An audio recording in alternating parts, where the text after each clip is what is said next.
Sa laing balita sa mga mahiligon og seafoods, pagmatngon. Niadtong Lunes lang mipagawas og bagong shellfish bulletin ang Bureau of Fisheries and Aquatic Resources o BFAR. Nagpahimangno sa pagkaon og mga seafoods nga posibleng positibo gihapon sa paralytic shellfish poison.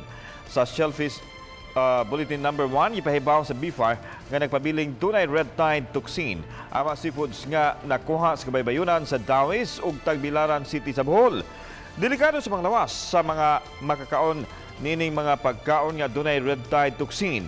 Apektado sab ang kabaybayunan sa Matarinaw Bay sa Eastern Samar, Liangka Bay sa Surigao del Sur, Puerto Princesa Bay, Puerto Princesa City sa Palawan ug kadagatan sa Pampanga ug Bataan. Nagpositibo sab sa red tide ang Cancabato Bay ug Tacloban City sa Leyte. Nunot nini, gidiliuna ang pagpanguha ug pagbaligya sa mga seafoods gikan sa naisgutang mga lugar.